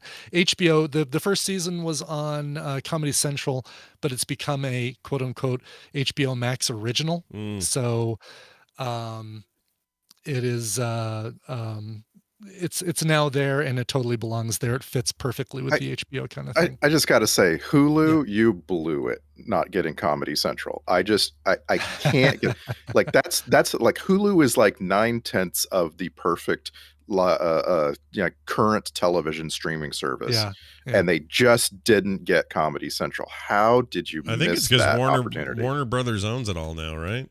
And they own HBO. I think that's why. I don't think. But there's a lot of these like carve outs all over streaming, you know. Yeah. And Hulu just they came so close. It's sad. Hulu's got plenty of Comedy Central stuff shows up there, but they're not owned by them. I would say a tiny amount of Comedy Central shows up there, and it's not enough. They should have gotten the whole thing. Yeah, Heidi Gardner, by the way, is the actress who I was trying to remember from SNL. Gotcha. She makes an appearance in one episode, but anyway, just to kind of support the occasional SNL alum or actor. I like her. I like her. Yeah. Yeah. I couldn't think of the name. The name did not work, but now I know who that is. She's great. every boxer's girlfriend when she makes her appearances on Weekend Update. Yeah, she's awesome. And Molly Shannon isn't too much. No, it's just the right Molly Shannon. It's not the I'm 50 kind of, like, it's not her over the top. And this is a character that could be played over the top, and she's not. She plays it relatively straight. She's proud of all of her kids, but the youngest one just happens to be the cash cow right now. Oh, that's good. I always worry. These comedic character actors, right? And you're like, they can just come in and ruin a show. Yep. Nope. She's great. She's awesome. I have nothing bad to say about Molly Shannon. I love her. The great guest appearances by Thomas Wilson. What's the guy? Watchmen. Wilson. Last name Wilson. Patrick Wilson. Patrick Wilson. Okay, yeah. And Fargo gets discussed in there, and they're in Justin Theroux's house. So there's a lot of talk of The Leftovers. I mean, it's a very knowing show. It's anyway. Sounds like how they do just it. Watch the first episode. If you're not hooked, then it's not going to be for you. But this series hits the ground running and is consistent right from the get-go. So if you like that first episode, you'll like the rest of it. Nice. All right, show number 2 or movie. I don't know which. This is a movie. This is a 2018 movie that I'd only heard about via the weird title card and weird name of the movie that appeared in Hulu, until again I got a recommendation from Paste Magazine saying the best movie you've never seen in the past 2-3 years. All right. I like this movie, but boy, is it not going to be for everyone. I'll just say it right now. All right, that's a good warning. Let's see what it is. What are the odds? What are the odds that we would find ourselves one apple short of a bushel, and you would unknowingly bring me a solution to all of the world's problems? Who plays the drums? Are the rest of you ready to jam? Because if I had to guess, I would say that we are 15, maybe 20 minutes away from pure magic exploding into this room. And silly me, I lost a drummer on the way to grandmother's house. Here I thought we'd have to scrap paper and go home. And what should happen instead? 3 witches come to my rescue. I'm Crassy Cassie. This is Naughty OZ and Roxy Rotten. She's the life of the party, and we'd be honored. Cut the shit. Come on, you're making me feel like I'm 100 years old. But goddamn, I just really feel a connection to you, babes. You know, you feel that, Mari? Yeah, Beck, I feel it. And that's what I'm talking about. Howard, my Goodman. I'm ready to party. What is this? That is Elizabeth Moss. Handmaid's Tale. Yeah. Handmaid's Tale and Mad Men, Elizabeth Moss, with a movie called Her Smell. Don't ask me why it's called Her Smell, because that doesn't come up as any reference in the thing.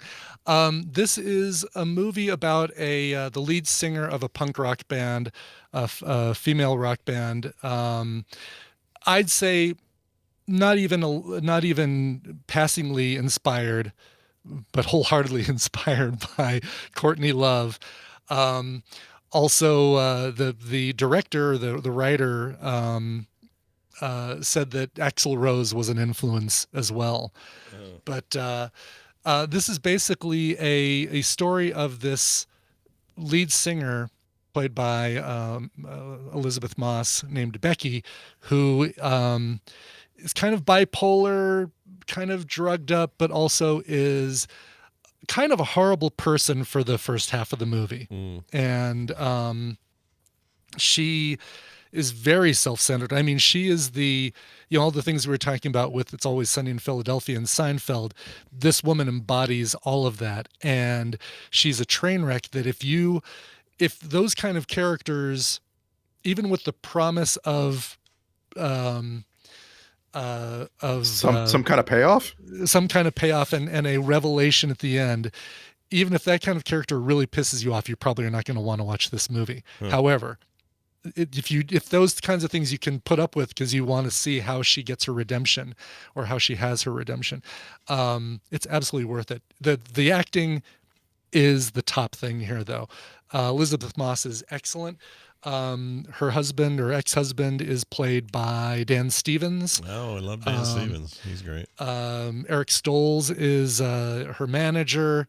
Virginia Madsen's in everything. Why is she Virginia in everything? Madsen is in everything. She really is. She is so crazy in everything these days. So I see Cara Delevingne is in this. Yeah, I like her. Cara Delevingne. Delevingne. Oh, okay. Yeah. She plays. So you heard her a little bit there. The another band, kind of a young up and coming punk band, is inspired by Elizabeth Moss's band, and they actually come to the studio to record, and that's who Elizabeth Moss was talking to in that scene. And the not rivalry, but the integration of these characters. Oh yeah, the woman, if you've seen Glow, the woman wrestler who always wore the skins and was kind of like the outcast animal woman. Yeah. She's the drummer in Elizabeth Moss's band, and she's really good. What's her name? Gail Rankin, right? I think Gail Rankin. That sounds right. Yeah, I'm looking at the credits. I think that's her. Yes, Sheila the She-Wolf on Glow. Amber Heard is also in this. Anyway, it's amazingly well acted. If you can put up with a character who you kind of aren't rooting for and kind of hating through the first part. Yeah. I know it's a tough sell, right? To be, say, watch this movie that features this horrible character, but it's how well Elizabeth Moss plays this character and the redemption that follows that you watch for. This thing's got like an 84% on Rotten Tomatoes. A little more. I have a question here. So, every couple Yeah. weeks on the Tadpool Facebook group, someone comes along and is like, "Ugh, Schitt's Creek," and everybody else says, "No, you just have to watch it for a while, and then it shifts into its long game. But you have to watch the short game at the beginning in order to really appreciate the shift." Yeah. And then people who haven't watched it are like, "Nah, it's too much. You're asking for like 7 hours of my life, kind of grinding before you then turn around and deliver another 50 hours of spectacular stuff." Yeah. And like, reading the reviews for Her Smell, I'm like, it looks like that only sort of compressed into a couple of hours. Into a couple hours, exactly. Yeah. If you, that's a great comparison because, you are not meant to appreciate. You're not meant to like this character. There, at no point during the first half of the movie are you like, yeah, but she's got some good qualities, and there, she has one good quality throughout the first half of the film, which is that she's devoted to her daughter, but she's just horrible to everybody else around her. That is the payoff, though, is seeing her redemption at the end, and that's not a spoiler because you kind of know it's coming. I probably shouldn't have asked you to compare it to Schitt's Creek, because it's like there's no way this movie reaches those heights, right? Like it's no, it's not.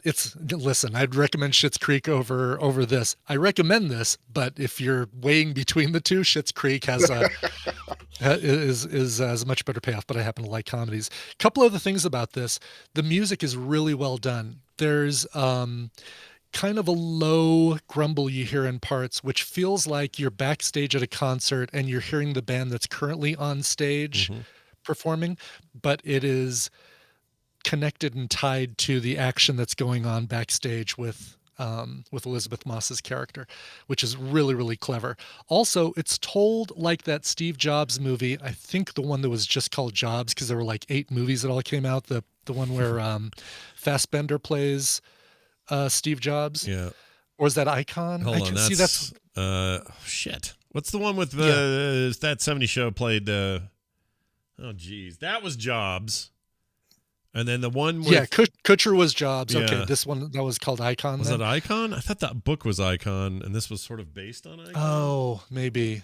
I don't know. Fassbender he put some alien DNA with a bunch of baby embryos, and now we don't know what happened to David. No, that's not. It's a whole different movie. Go ahead. But the way that story was told, the one with Fassbender, was you experienced 4 or 5 keynotes, Steve Jobs keynotes, to tell the story.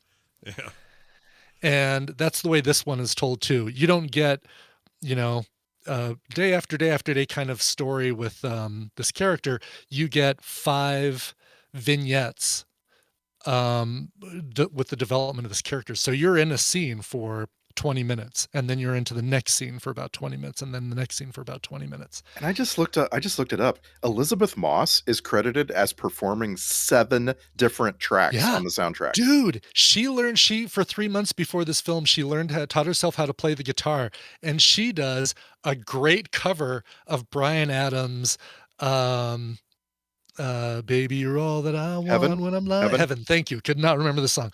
Heaven by Bryan Adams. She plays it solo on the piano in a single take, sings it, and it's just amazing. It's like, wow, Elizabeth Moss, look at you. And Scientology at work, man. Look what could be done. That's right. I forgot that she was in that whole thing. Anyway, it's called Her Smell. It's on Hulu.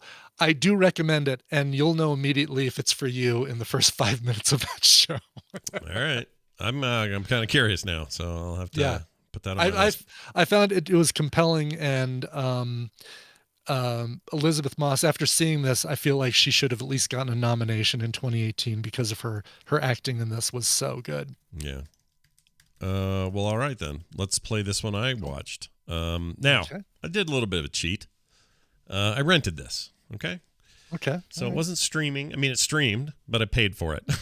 I paid $4.99 or $3.99 or whatever it was to watch the damn thing, because I don't know if you guys knew this, but while we were doing the Ellen Ripley quadrilogy on FilmSack, I also behind the scenes was watching things like Prometheus and other little things around the Aliens universe. And I didn't know that. Yeah, I don't know why. I just got in the mood. And I didn't pick up on that either. I still stand by both that movie and the one I saw, which I'll play a clip for now. We have suffered a monumental tragedy, and I'm going to do the best that I can to live up to Jacob's his fine example as your captain. But he will be sorely missed, and I'm grateful in advance for your support.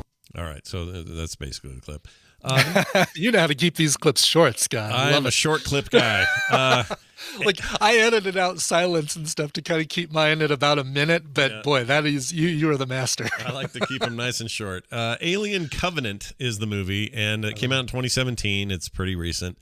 This and Prometheus are, of course, the prequel-y Ridley Scott directed Alien films that he came back to do.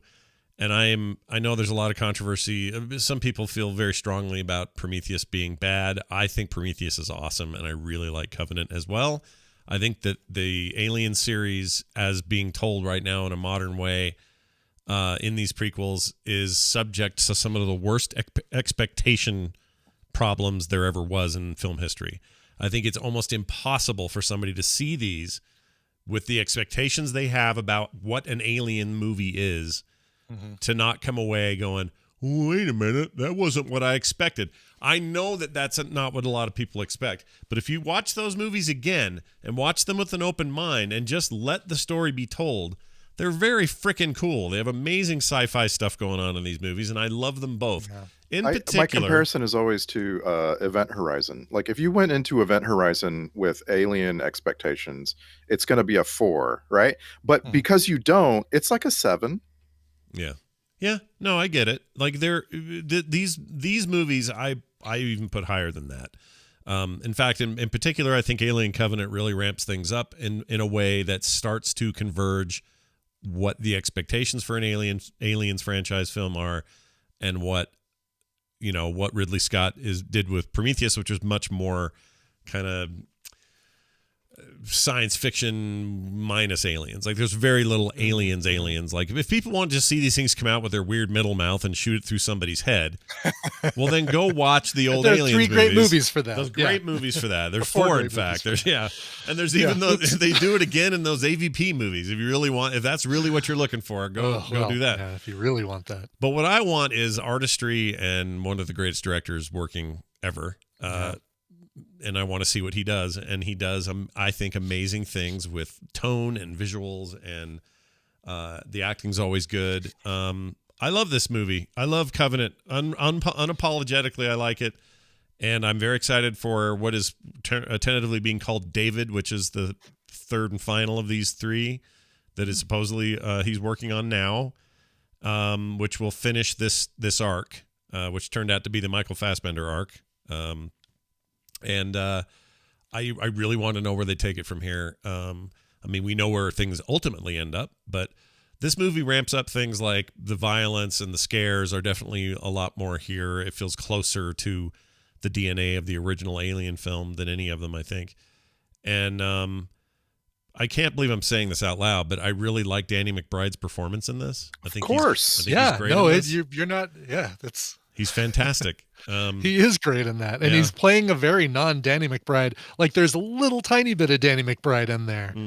Eastbound and down Danny McBride, but not enough to distract you from it. Yeah, and I liked his character. Tennessee's just a great character. Billy Crudup's great. So Dr. Manhattan's in this. He could have just turned blue and saved everybody, I guess, but he didn't do it. Let's see who else. There's a whole bunch of really interesting characters. Famously, he's not like a standout or anything, but that Jussie Smollett dude who's currently under trial for something. Yeah. Smollett, however you say his name. Yeah. He's in it. And isn't Rooney Mara's in the other one, right? Rooney's in the first one, yeah. Although there's an appearance in this one, but if you haven't seen either, I don't want to spoil how. But yeah, something worth seeing. The real standout, though, I think, is Katherine Waterson, who plays Daniels. She's Tina from the Fantastic Beasts movie. Yes. Movies. Right. She's in Inherent Vice, a few other things. She's something about her. I don't know what it is. She's very compelling, super interesting actress and worth watching. Anyway, I just love that stuff. Unapologetically, I don't care if anyone doesn't like him or likes him, or it doesn't matter to me. You're missing the point. You're missing a chance to see Ridley Scott make paintings, basically. And he's an amazing director, and I want to see everything he ever does before he dies. All right, so there's mine. Randy, clip. Oh, and I rented that on Prime.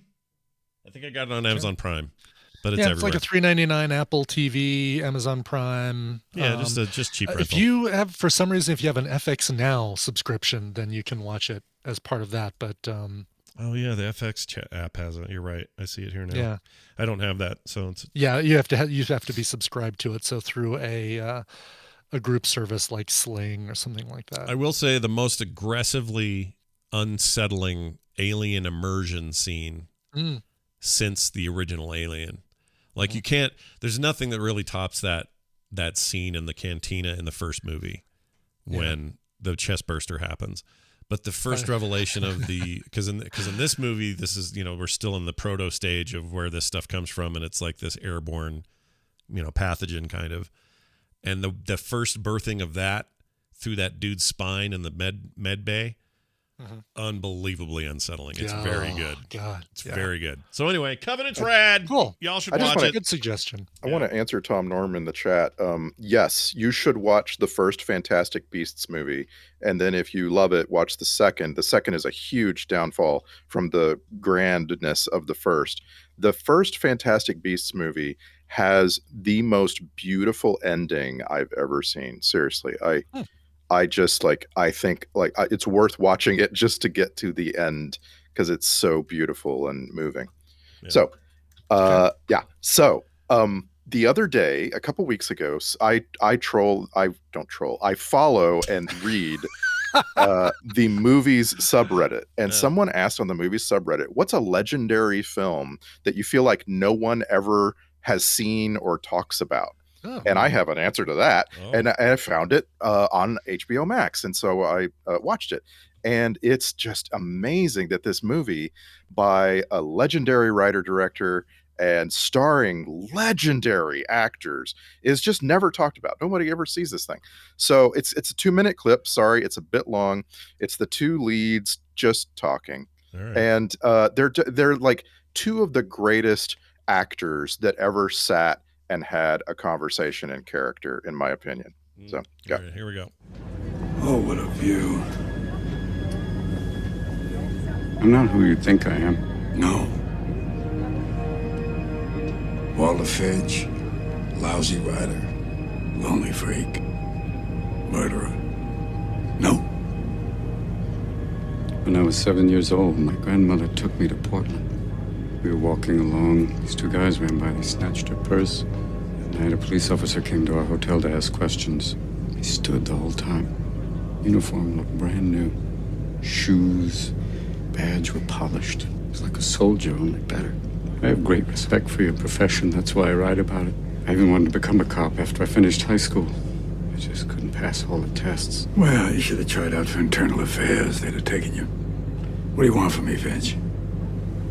After Kay died, I knew that everyone would think that I meant to do it. So I cleaned the body up, removed all trace of evidence that connected to me. Under pressure, you don't always see the wood for the trees. You, for one, should have figured that one out by now. You know, when I heard that they had brought somebody from LA, I panicked. I wasn't worried about the locals. I knew they'd connect me to Kay eventually. I could handle them. They never look in the eyes of a killer. Killing changes you. You know that. It's not guilt. I never meant to do it. It's like awareness. You'd see it right away, wouldn't you?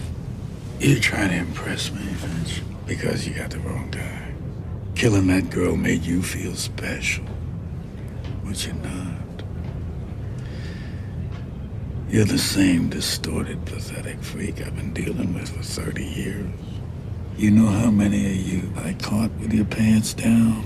I never touched her like that. You wanted to. Now you wish you had. Now that we've heard, a third of the film. Yeah, it's just like Yeah. it's just unbelievable how the It is, mood, then the tone of this movie. This is Insomnia by Christopher Nolan. I shouldn't have said written by. This was actually a remake. It was written by a couple of Norwegian writers for a film that came about 5 years before this. Christopher Nolan just takes this thing and drags it to incredible heights. It's a straight up cop and villain story. Although you are going to start this movie thinking that it's just an Al Pacino movie, and like Robin Williams doesn't appear for a while. And then when he finally hits, the whole movie changes and it becomes this very, very interesting like dueling character studies. Like Christopher Nolan, at least in his early career, was always trying to wrap you up into some kind of mental feeling, right? Like Memento is about making you feel confused. You as the viewer don't know what the hell's going on. And Insomnia, it's called Insomnia. It makes you tired. Like it really, because it, yeah, it takes our main character from Los Angeles to the northern part of Alaska in the summer, and he can't sleep with the sun up. And it's like the portrayal of that is just brutal. And Al Pacino is freaking amazing. Like you're gonna forget that Al Pacino is Al Pacino. You're like he becomes this character who is afflicted with insomnia. Wow, Paul Dooley is in this. I forgot. Yeah. I love him. I love Paul Dooley. Yeah, that guy, dude, born in 28, still making movies and TV in 2022. So I just watched A Mighty Wind on HBO Max, and he's one of the Main Street singers. great. I love Paul Dooley. Yeah, So Pacino plays the greatest investigator from the Los Angeles area, and he's brought all the way to Alaska to try to solve a heinous crime. And when he gets there, there's a police department. And they're like, they're ready for his help. And the police department is Paul Dooley as the chief. And then Martin Donovan is with Al Pacino. But Hilary Swank and Nikki Katt are like locals who are working this case. And it's just, I just love, Hilary Swank is supposed to be like the new detective. Like the person who's like, she was the new Karate Kid. Yeah, exactly. And she is just, she's just perfectly. She was always so good. I don't understand how she went from 2 Oscars and a bunch of performances like this one to not really having much of a career anymore. Oh, I don't know. I've seen many recent things from her I really liked. I just don't think she's getting that credit for him. Yeah, she was in that cool Netflix sci-fi series that only got 1 season. I thought she was great in that. And she was in that robot one, the Mother one. Oh, yeah, Mother, yeah. Yeah, I thought she was awesome in that. She's great. Whatever. Nobody she can is take great. tell me she bad. is great. Nobody's arguing that. Yeah. And the main thing is like this is Christopher Nolan down to the the bones of Christopher Nolan. And you might like see his recent work and go, oh wait, how did we ever think this guy was the best? This will remind you why we thought this guy was the best. And I don't understand why more people haven't seen it, why it doesn't hit these discussions, because it's a perfect film. It's got the it is a little bit mumbly. You might have noticed from the clip. This is Christopher Nolan starting to ask his actors to mumble and whisper, and that sucks. But it's hitting way above its weight class, this movie. Yeah, it's this is the one Nolan movie I think of all his. I don't think this is the only movie he's made. Oh no, that's not true. I still haven't seen Dunkirk. I know what? I know, dude. I'll see it. I'll get to it, but I've not seen how'd that this rewatch of Waterworld go? Yeah. I haven't seen this or Dunkirk, so I need to rectify that. Yeah, it's you really should. Dunkirk is actually the exception to the Christopher Nolan is ruining movies with sound rule. He uses sound in this movie so brilliantly. Like I hope that you're able to watch Dunkirk like with 5 speakers around you, that kind of thing. Mm-hmm. I think it'll probably be Scott something similar to that. I'll give it a good listen. I'll give it a good. Proper listen. Awesome. Randy, you still there? Did we lose you? Oh yeah. Okay. Yeah. I'm just everyone went real quiet. Anyway, Insomnia is streaming on HBO Max. I feel like as people who watch streaming things, we've all kind of shifted from Netflix to HBO Max over the last couple of years. Yeah, it's true.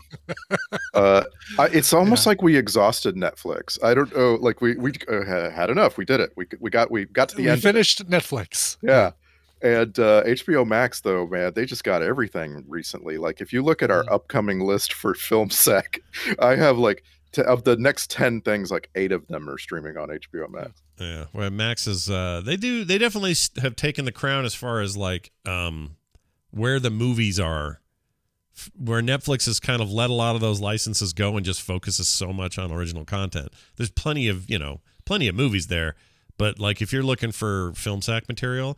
Between Prime and HBO Max, they're kind of owning it right now. That kind of stuff. Older films or whatever. Well, there you go. All 3 recommendations from each. Well, all 3 of our recommendations, more than 3 total recommendations, can be found via Randy's Twitter account at Randy Deluxe. You can also see those on our retweeted account over there at the morning stream as well. Or morning stream, I guess it is. Hey, that's going to do it. Hey, Randy, anything else you want to lay on us before I let you go? Just you better watch out. Like we're gonna see what happens. I am going into this thing completely blind. I don't know who made it, who's in it. Yeah, good. There you go. We're gonna watch. This is a good movie. Better Watch Out is a good movie to go in completely unaware of the film. So good. Nice. Well, we'll talk about it on Saturday. I'm all in. We'll see you then. Real quick, there's been a lively conversation about Christopher Nolan in here, and it got me to thinking, hey, why don't more people come show up live? If you come live, you can be a part of this conversation. Yeah. So we record live every morning, Monday through Thursday at 9 a.m. Mountain Time at frogpants.tv. So get in here and make that happen. All right. It's mashup time. It's a bonus mashup. This one's called shit. Hold on. It is not called shit. No, definitely not. Trumpet, it's called? Trumpet. Yes. And exactly. This is a Scott Pronounces Things Badly episode. So sweet. Yes. Let's see how this goes. Enjoy. A new type of carnivorous plant.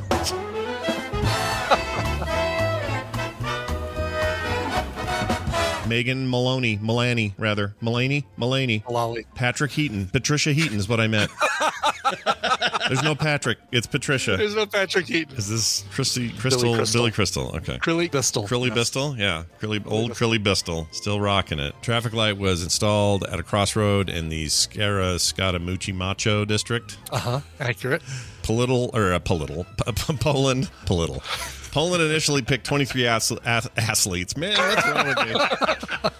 All right, on a roll here. Can't talk worth shit. Tom's Tech Time. Recommendals and more. Not shit. Here are the rappers with Lil in their name. Lil Wayne. Lil Uzi Vert. Lil Baby. Lil Uzi Vert. My least favorite, Lil Peep. Lil Yachty. Yachty.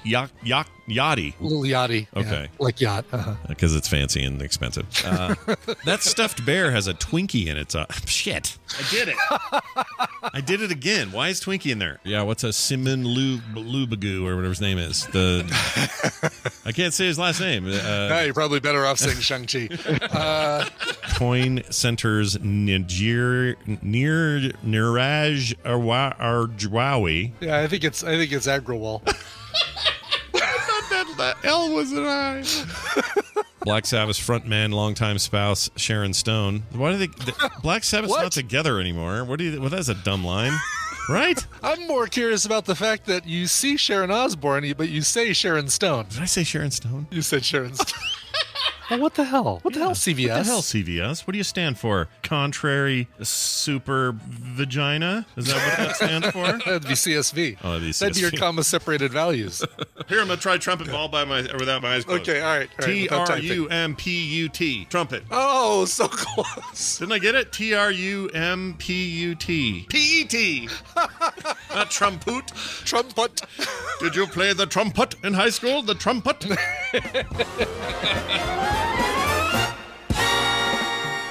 Oh, my Lord. That's horrendous. That's bad. That's hilarious. Wow. Thanks a lot, Jamie. We appreciate it. TMS Mashups, Jamie, of course, at it again. We got another bonus coming up tomorrow, plus our end-of-year stuff coming. Ooh. Yeah. Oh, very I'm exciting. Both excited and anxious at the same time about our end-of-year stuff. I feel it, man. I feel it. Yeah. That's it for today's show. Brought to you by you fine folks at home. Patreon.com/TMS means many things. Stuff in the mail, bonus content every day, other things. Also, if you're a patron, go read the latest post. It's a chance for you to get your cool little side projects mentioned in our news sponsor segment. We want to do that for you people.